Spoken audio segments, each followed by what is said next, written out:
School. We have a wide range today. One of these days, either if we could get everybody in this section, I wonder why you guys don't make us. and why this over this section. Or I vote for you. You vote for either. So I'll back up just a little bit. So, have you had a good week? Yes. And I know Alita has. She's been running around in a little red sports car. Yeah. Well, today's lesson is a continuation of last week's lesson, which was about the nations. And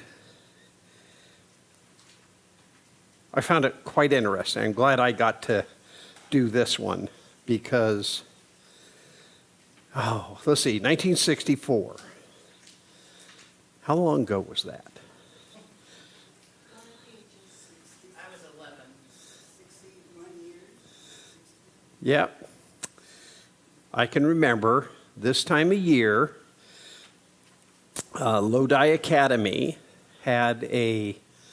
did an evangelistic series at a place called Rio Vista, which is out in the Delta of California, Sacramento Valley Delta. And I had to do the thing about the image of Daniel, too. And it was like, this brings back old memories. So, shall we bow our heads? Father in heaven, we thank you for this beautiful Sabbath day. We thank you for the rain. Without the rain, we wouldn't have the green grass and the beautiful flowers. And last week, we had beautiful sunshine. So send your Holy Spirit today to be with us as we study and help us to gain a blessing from it. We ask it in your name. Amen. So, the memory text. It's Psalms 46:10. And, you know, a lot of times you kind of read things and, you know, I remember one thing in grade school, we had to read the Bible through. Well, we read the Bible through. This word, this word, this word, this word. And we just hustled through it. Yep, we read the Bible. But I don't think I got it. And this memory text kind of touched a nerve. I shouldn't say a nerve. It sparked my interest. It says, be still. And if you just read it, be still and know that I am God, and I will be exalted among the nations, and I will be exalted in the earth. But really, what it's saying is something I think like, be still. Be quiet. Kind of like listen. Yeah, listen. And know that I am God.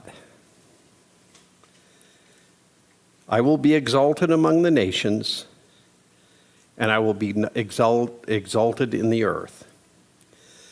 But I think that first part, be still, says quite a bit. Just stop and listen and think. So, last week we talked about, you know, the part about some people think about God set up the plan of salvation. He planned for Satan to fall. He planned for Adam and Eve. He knew the beginning from the end. And that this was all kind of a big setup. But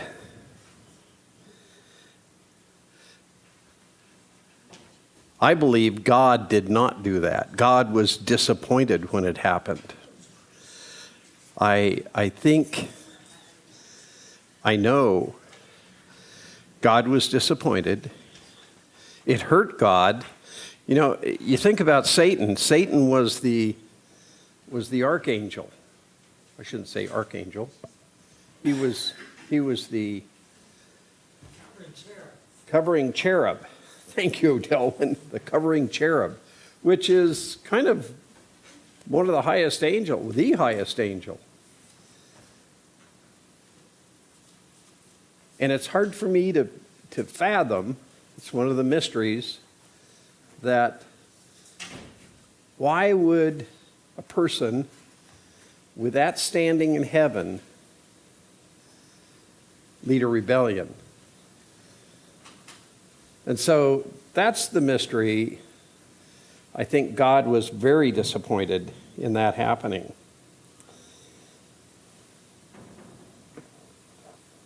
And what we're going to look at today is look at the problems caused by that fall in the governments. Somebody left their lights on Mercury out in the parking lot. Nobody in here? Hey, looking hunting. Thank you. So, what was God's original plan for government?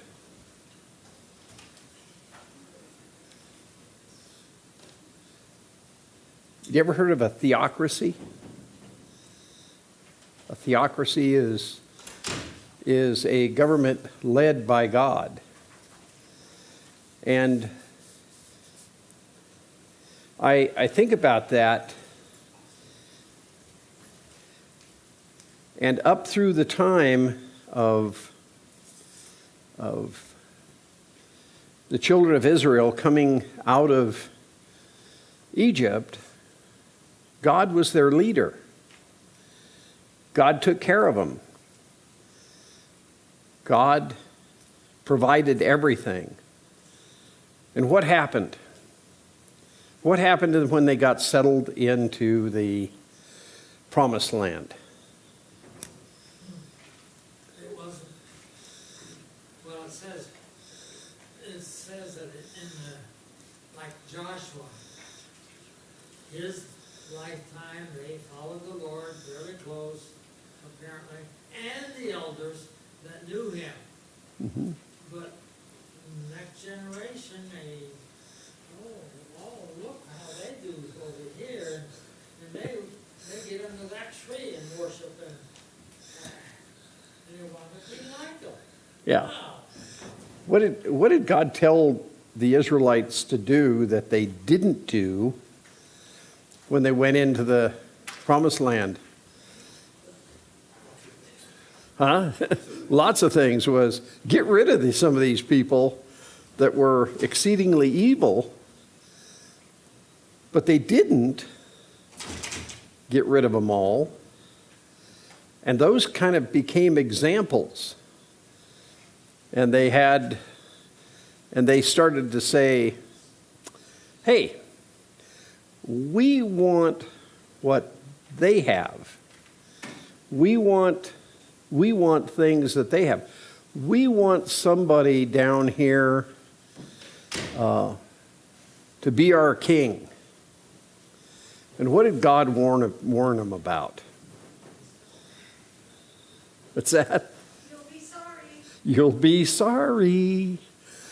And it didn't take too long to do that, to go, uh-oh, we're sorry. Well, they picked a king, Saul, and he started out pretty good, but then it kind of went to his head, and he went downhill. And then we have the next king, David. He started out well, but he fell down, but then he regained his footing again. But the successive kings, they just started to go down, down, down. And they turned to idol worship, and they forgot God. So what did God finally do?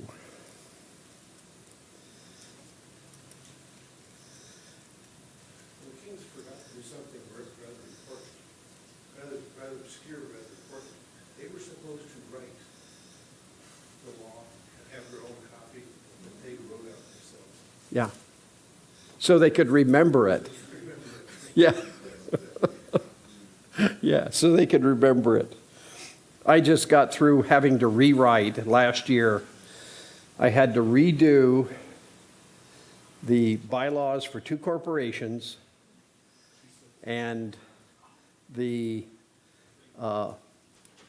if anybody's been around an HOA, CCRs, I had to rewrite those to make sure, I had to go through them word by word to make sure there was no discriminatory language in them. We were required to do that. So I got to know the bylaws for these 2 corporations very, very well. But that was one thing the kings forgot to do. And so they slipped away from God. Remember, one king went back and found that and made it and read it before the people. So God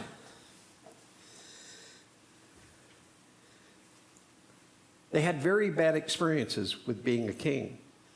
And finally, God says, we got to do something about this. And what did he do? He sent them into captivity. I want to go back. What was the role of Israel to be when they got to the promised land? And examples for the other nations. Shining city of A heaven. witness to God. They were supposed to be an example to the other nations. They were supposed to show how good it was to follow God. And that, what would the other people want to do? Follow them. You have such a good life. You are so blessed by God that we want to be like you. So how did Israel do in that task? Poorly. Now remember that. That's a point. When we get to the end of this, we're going to come back to that point. What was it? I didn't hear. How did we do? Yeah, and somebody said something. We did poorly. Oh, yes. I should say, the nation of Israel did poorly. They followed the others. They took and followed the others. And they became like the other nations. And God says, hey, this is what we're going to have to do. They kind of lost their perspective. Yeah, they lost their perspective, their purpose of being. I was the oldest child. I heard it a million times. The younger ones are going to follow your example. You better be a good example to the younger ones in the family. So when I was teaching in the 7th and 8th, the upper kids, I'd say, you guys are the kids that the little ones are going to try to imitate. Yeah. You got to be good examples. Israel forgot that they had to be a good example. Yeah. That does remind me of grade school. I remember hearing that. So, let's go back to the first commandment. What was the first commandment God gave?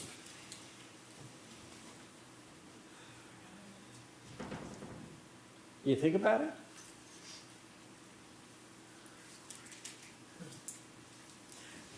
Right up front in Genesis. to not have other gods. There's one God. This And I he am the made Lord thy everything. God that brought thee out of the land of Egypt. Thou shalt have no other gods before me. Oh, there was one before that. Don't eat the apple. Don't eat the apple. Oh, true. We don't know it was an apple, but I think it was probably a pretty good fruit. It's portrayed as being an apple, but I think it was probably the most beautiful apple we've ever seen, if it was, or the most ripe, delicate peach. And One scholar I heard once said it probably was an apricot. yeah. But I don't know. So what did God say? This goes back trying to break the cycle of what had happened in heaven. He didn't want them to know good and evil. He didn't want them to know what evil was. And it says that God was teaching Adam and Eve the mysteries of the universe. And, you know, there was so much to see. And a friend of mine, a good friend of mine, just started earlier this year taking pictures of deep space with his camera. And he took a picture of a galaxy that's way out there. And the name of it's M65. And it's one that you can see, but they twist and they turn like this, so at certain times of the year, all you're doing is looking on them edgewise like we look at the Milky Way. And then right now, it's tilted like this, and so you can see the whole plane of it. And it's amazing. And Bonnie and I were talking about this, you know, how does that work? And how, if you think about how our planet sits around our sun, which is just a little tiny dot in a big galaxy. And so the mysteries that God was teaching in the Garden of Eden, and he says, don't eat that fruit, because if you do, you'll know the difference between good and evil. And evil was what Satan had produced. And so God was trying to keep us Safe. away from that, safe. But we know that story, and it got us into this thing that we were drugged down. So I think about that, and when those people chose to rule themselves, have somebody rule themselves instead of following God, what did they do?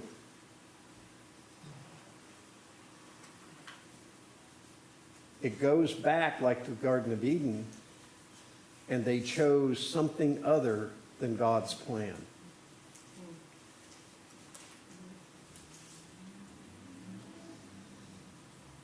And when they stepped away, like you said, it was, uh-oh, you made a bad choice.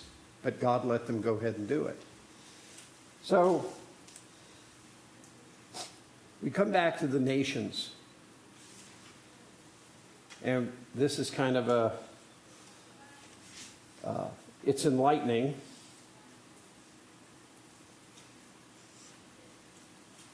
And the Gentiles, they didn't follow God, but the Israelites were looking and they wanted to be like them, which drug them down. But it was Israel's failure to follow God's commands that put them into this. So,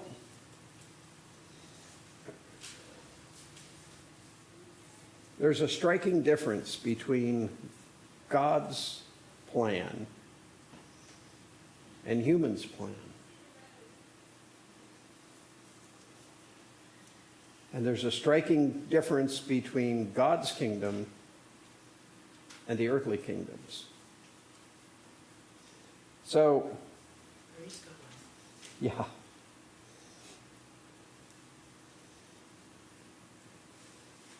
So the Israelites were captured, the Babylonians stormed the country, took captives back, and I think about Daniel and his 3 friends. They held to God's promise.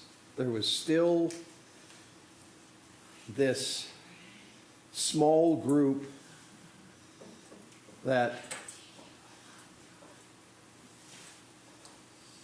recognized God as their leader, recognized God as who they should follow, and were faithful. So, you get into the story. You remember about they were offered the rich foods of the kingdom, because one of the things the Babylonians did, and if you think about it, those 4 great powers, the first kingdoms in the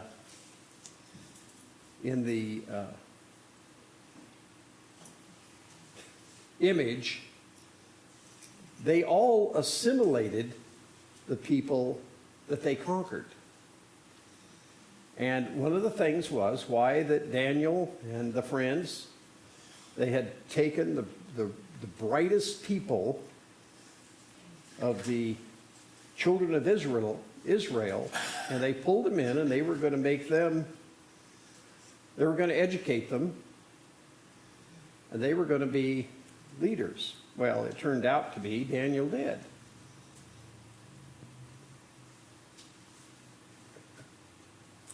I often think it really had to have taken a stand, because otherwise they would have followed just like the rest of them did.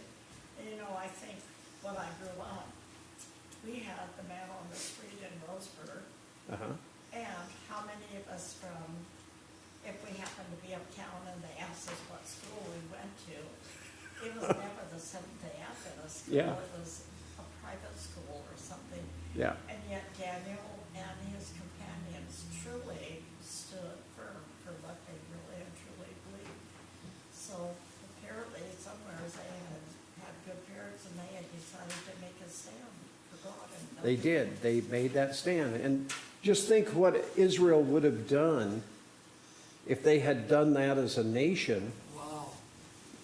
They wouldn't have gone into captivity. Well, as soon as the leaders passed away, just about, they went back to their idol worship. Yeah. To me, when I was reading in Judges, and my goodness, like when Samuel was gone, soon, man, they just went right back to their idol worship. And you would have thought that surely somewhere, they would have realized how great God was.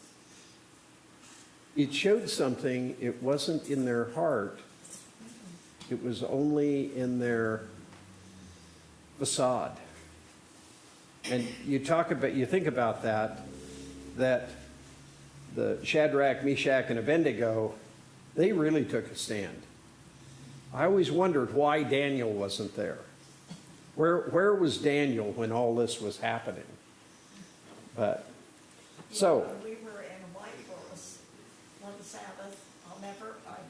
It's been years ago, but I never ever forgot the sermon the pastor had been in Ethiopia when it fell, and his sermon was how actually when it fell, how many people really stood true for God. And he said like Shadrach and Meshach and Abednego, they could have had a dime or a quarter in their hand, dropped it in the ground, and they were down there around trying to find that money. They weren't bowing to the idol, they were only trying to find their money, and I never forgot that story. That is a good analogy. Yeah, they could have done something to hide themselves. And, but they didn't. So if the nation would have done what those four had done, you know, Daniel and Shadrach, Meshach, and Abednego, they stood up. They wouldn't eat the king's food, and they proved themselves healthier and wiser. But back to the nations. So what? Aren't we guilty of some of this? I mean, how many Adventist schools still have the name Seventh-day Adventist School? Yeah, We probably bring down maybe Adventist. Usually it's Christian. yeah, So we can kind of blend in. Nobody really knows the Adventists. yeah, We do the same with our churches. yeah. A simple example was when they did the baboon transplant into baby Faye down in Loma Linda. Oh, down in Loma Linda, yeah, I watched that for days and days and days. Not once did any newscaster say Seventh-day Adventist University. yeah, Maybe Adventist, but never Seventh-day Adventist. Yeah. Probably because they didn't want it out that was that. yeah. But we And were embarrassed about these things, I think. yeah. Yeah, where did you go to school? I went to Lodi Academy.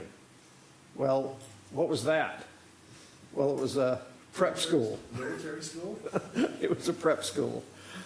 But now I don't worry about that. But yeah, we don't talk about that. So what happened to all those kingdoms? So King Nebuchadnezzar had that dream, and Turned out good for him. well, it did turn out, but he had to make a choice. So But he also. here's this image. There's this head of gold, and then we have silver, then we have bronze, and then we have iron. And if we go back and we look at those kingdoms, Babylon, Medo-Persia, Greece, and Rome, what was the significance in the world of those four kingdoms?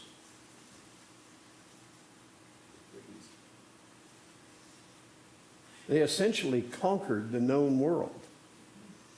I've always been fascinated by China and the culture of China.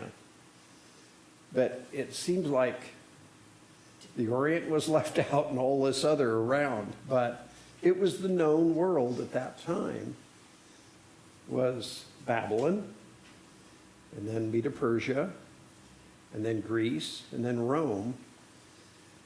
Well, what happened to all those? Passed away, and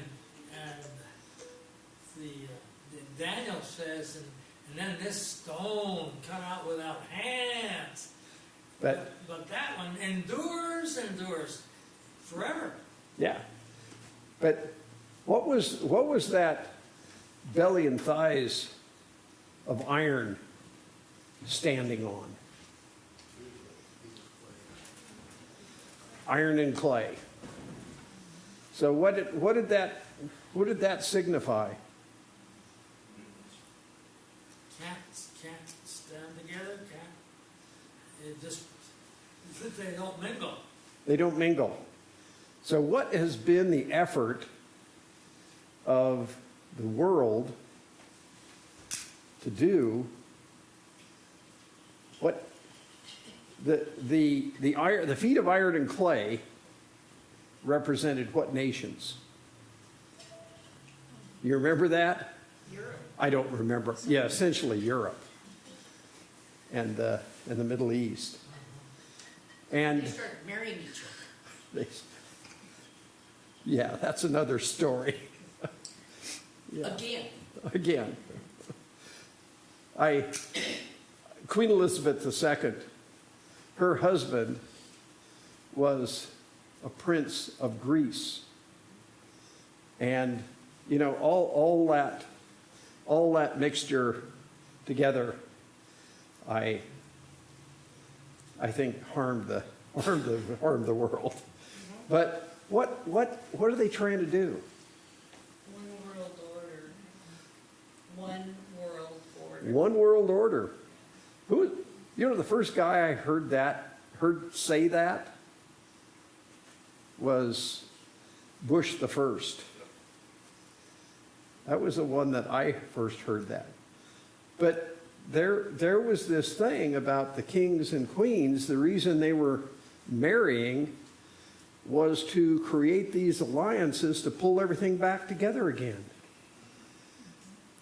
What did God say? Will not. You cannot bind iron and clay, and you can't put it together. And it's being tried right now with the European Union. And that essentially is falling apart. But Delwyn always got to that point. What happened to that image?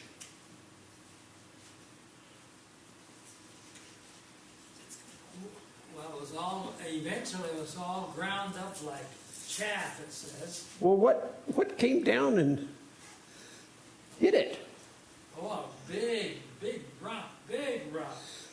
and turned into About what? hands. And turned into what? A great mountain. Yes. And endured. And endured. So we'll get to that, of what that meant. Now, did you ever think about what people were trying to get to? It says that there was the Paris Exposition, 1900. What was the things going on then? Isn't this New enlightenment, things. new enlightenment? Think about the Industrial Revolution. Think about the equipment and the technology that was coming on at that time. You know, all these inventions, people were creating things. What was it for? It was for a better world. It was to make things easier. When Bonnie and I got married, I pulled a trick on her. She wanted a washing machine. Oh, Have you ever seen these scrub boards with a corrugated? I went and got her one. Jeez. But the technology that was coming on, the enlightenment, the thinking that was going on, everything was going to get better. Well, I became a wildland fireman in 1964. And I can still remember, as clear as can be, to this day, they said, the days of large fires are over. The days of large fires are over. There are not going to be any more. Because we have aircraft dropping retardant. And that was the time that they started dropping retardant seriously. Before that, it was Stearman biplanes with 110 gallons. They had done that just a few years before. And then now we had B-17s and PB-4Y2s and F-7Fs and TBMs. We had all this fancy technology that was going to stop these fires. And the other thing, if you'd worked around the woods, there were cable blade dozers. And cable blade dozers were beginning to be replaced by hydraulic blade dozers, which made working much easier and faster on the fire line. And did it work? No. There also was seeding clouds, because actually our best man was up on Landers Mountain fighting a fire, and we didn't even know if we were gonna have a best man. Yeah. But 2 days before the wedding, they seeded the clouds, which put the fire out of there, so we had our best man. Well, I worked in the early 70s on the Angeles National Forest, which is right the north end of the LA Basin, San Gabriel Mountains. And all summer long, all winter, they had planes flying above the mountains, spraying silver iodide. Well, actually, we were burning it in the air to create clouds, to create moisture. But all this technology, Well, Gordon, thinking back to 1964, we didn't have forest management like we have today, or lack thereof. well, we had forest management because we were cutting trees. Now we don't cut the trees, we let them grow so they can burn. Well, we let them grow and die. Yeah, I'll stay out of that. That could take another day. So all this scientific technology didn't do much. What happened after the 1900 Paris Exposition? 1900, probably really closely after that, first flight. 1903, I think, Yeah, first airplane, then Henry Ford with the first cars. a few years yeah. later. Had the planes, all this. What else happened right after that? World War I. And then shortly thereafter, World War II. And in between, we raided Mexico and invaded Mexico. There's all this stuff going on. I was amazed. 200 million people were lost to warfare. And you think about that, all these nations built up, but what was happening? They were deteriorating. So,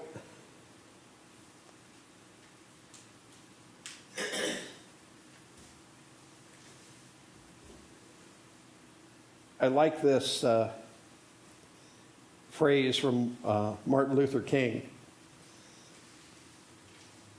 We have guided missiles, but misguided men.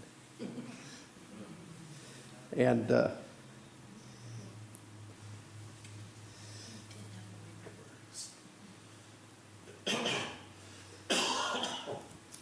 think about one more thing.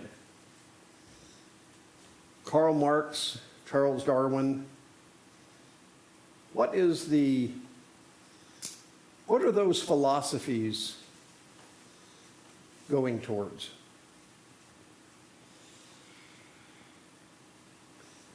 Think about Charles Darwin. What's evolution? What happens with evolution? With the theory of evolution? As you go along, you're supposed to be getting better. Exactly. As the longer you go, the better things will become. Right. Because the survival of the fittest will keep growing. People will become smarter. Things will keep continuing forward. What about Karl Marx? This is on the social side. What's that say? If you do these things, that things will collectively get better and better and better. What's Jesus say? So would somebody like to look up Matthew 24, 6 and 7?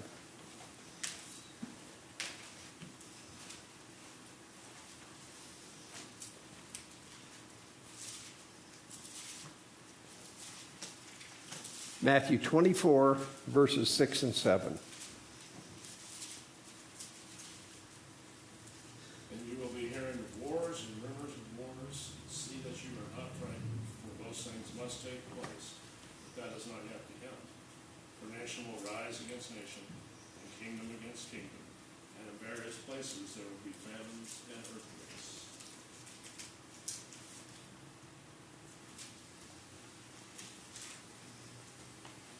So what's that say?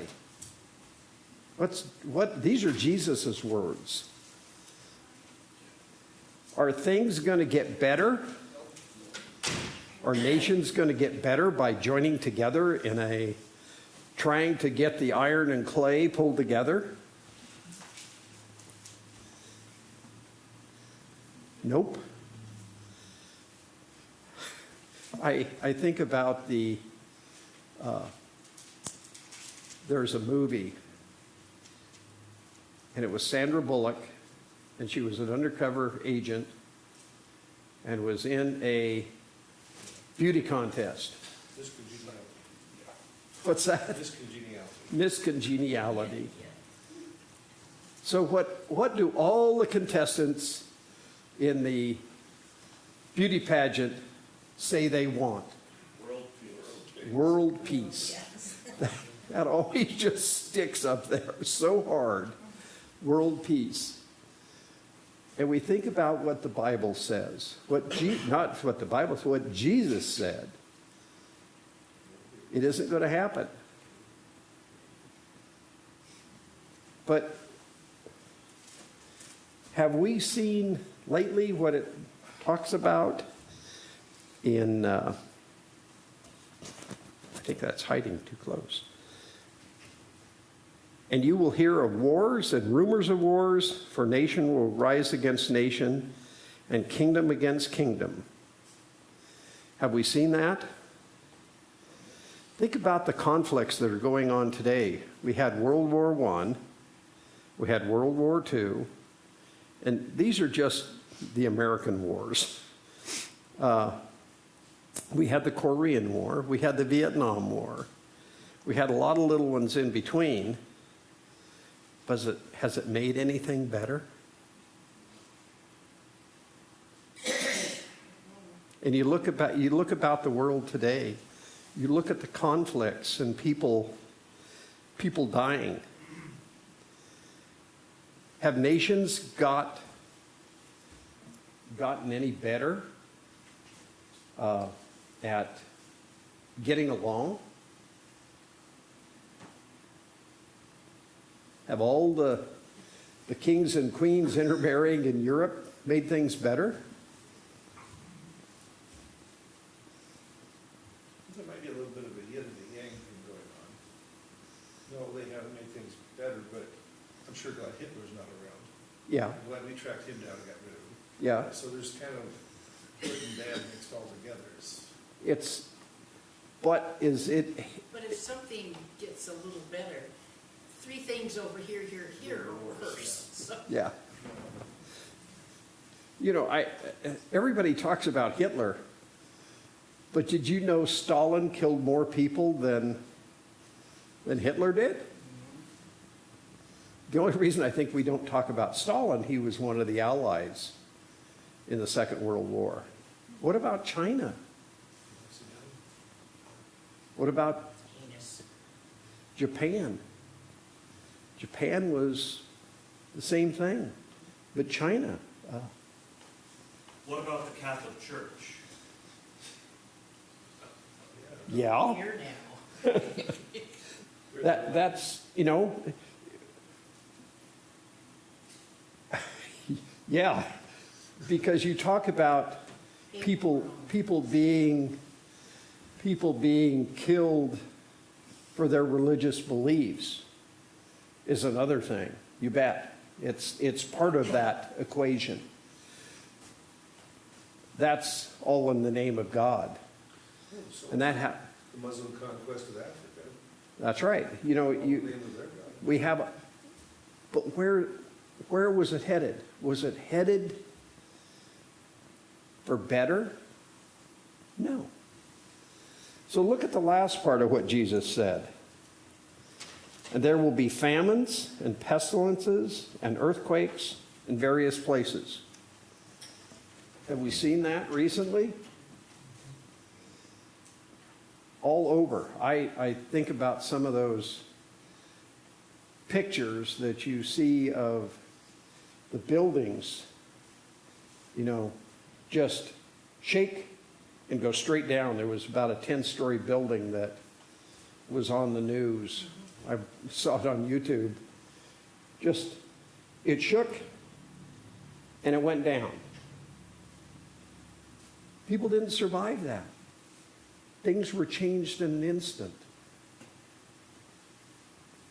The tsunamis, the fires, you know, you go on and on.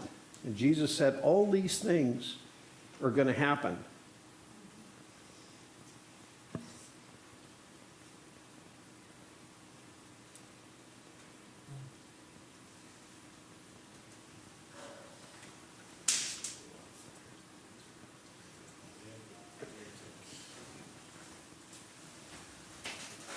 But what's the moral to this story?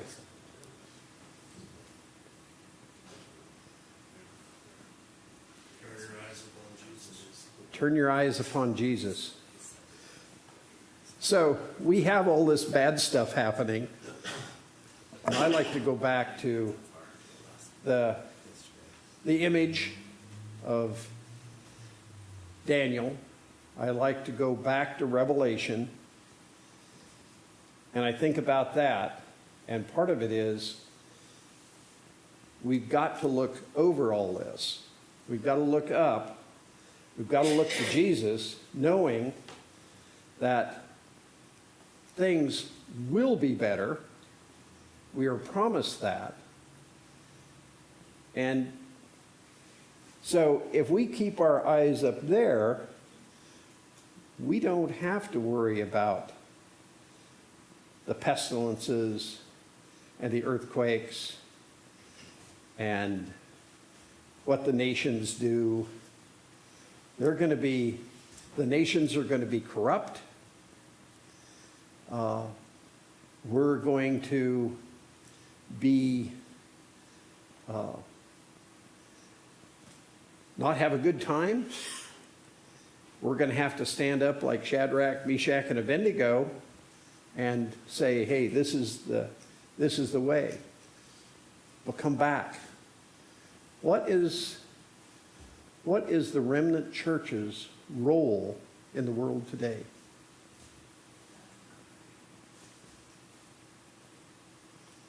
Spreading the message.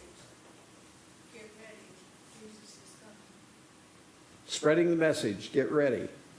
So, what was Israel's role when they came out of captivity and went into the promised land? To be an example to the nations around them that how good God was, how good God is. I got to get my pronouns straight here. my adjectives or adverbs are that how good God is and how wonderful it is to follow God. So that kind of example is what people should want to come towards, is because they see something, they hear something that touches their heart to make them want to be with God. There's a lot of hard hearts out there nowadays. There are. They're harder than they used to be. Yeah. Yes, that's true. understand things, right? Our job is not to save everybody. Our job is to save all those that are savable. We provide the option and opportunity. Yeah. You know, Jesus told the disciples, if you go into one place and they reject you, go on to the next one. But, you know, it's like the role of Israel was to be an example that people would want to be with you. And I think that's the important message.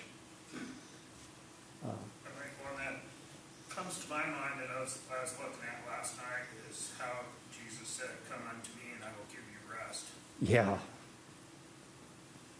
Come unto me and I will give you rest. And I think today that's more and more important. You know, we can be caught up in a lot of the fluff and stuff that's going on, and we can be drugged down by that, by some of the things that are going on. And those simple words, come to me. And then, I think as the memory verse says, be still. Be still and know that I am God, which is very important. That's amazing. That's the Holy Spirit. Shall we bow our heads? Father in heaven, we thank you for this lesson this morning. We thank you for the assurance that you are greater than all the troubles that are surrounding us. And help us to be examples that people will want to be drawn to you. We thank you for this Sabbath day. We thank you for your many blessings. And thank you for being with us. We ask it in your name. Amen. And thank you